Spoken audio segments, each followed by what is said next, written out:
धर्म यात्रा चैनल में आप सबका स्वागत है। नमस्कार। आज हम एक नया टॉपिक लेकर के आए हैं आप सबके सामने। ये फ़ोन के माध्यम से मुझे पूछा गया था, आप सबको हम ये बताते हुए मुझे खुशी हो रही है कि आप सब हमारे इस वीडियो को बड़ी रुचि से देखते हैं, जिसके माध्यम से मुझे इस एक बात पूछा गया था कि आचार्य जी, क्या श्राप और आशीर्वाद ये दो चीज़ निष्फल होता है या सफल होता है?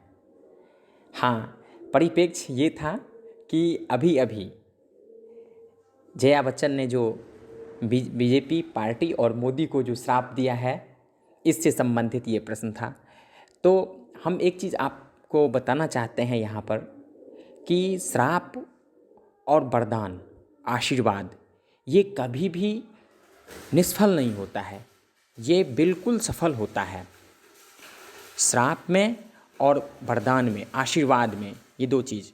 एक चीज़ हम यहाँ पर जोड़ना चाहते हैं कि हमारे जन्म कुंडली में, लग्न कुंडली में, जातक के जन्म कुंडली में अगर अरिष्ट योग होता है, ऐसा अरिष्ट योग मार्केस जो हो सकता है जिसकी आयु कम हो, लंबी आयु ना हो, तो ऐसे जातक चारों तरफ से लोग अगर शुभकामना देते हैं, आशीर्वाद देते हैं, तो वो जातक जो है वो बढ़िया हो जाता है, यशस्वी होता है, चिरायु जीता है वो। और ये चीज़ हम नहीं बता रहे हैं, बल्कि इसका शास्त्र जो है वो प्रमाण है।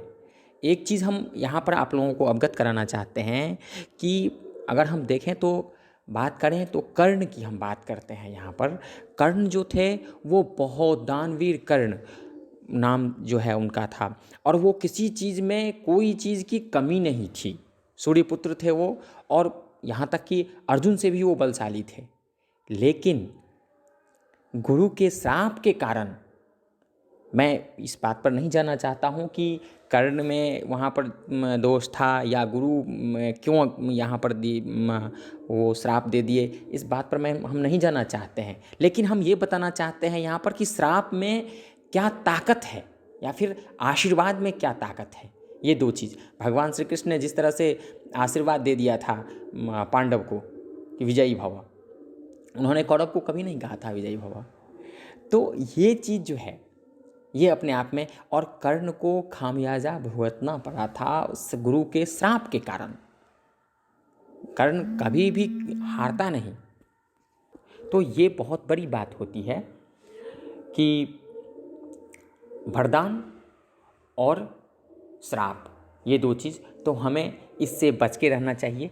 और मुझे लगता है कि आपने जो पूछा था प्रश्न, उसका उत्तर आपको मिल गया होगा।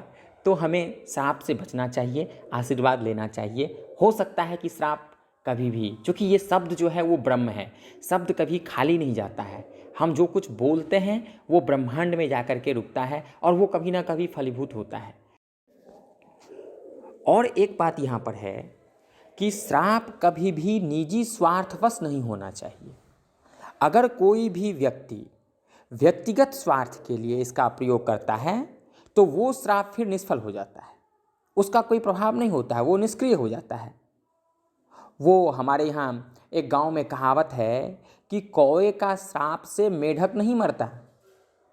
तात्पर्य ये है कि कौवे को भोजन के लिए मांस चाहिए, वो मांस खाना चाहता है, इसलिए वो ये श्राप देता है कि हमारे आसपास के जितने सारे मेढक हैं वो मर जाएं, ताकि मुझे उसका मांस मिल जाए और हम मांस खा करके अपनी जो हमारी इच्छा है उसकी हम पूर्ति करें। तो उस अपनी इच्छा की पूर्ति के लिए वो श्राप देता है। ऐसा श्राप कभी भी फलीभूत नहीं होता है। वो श्राप कभी जो है वो श्राप के रूप में काम नहीं करता है, बल्कि वो श्राप निष्फल हो जाता है।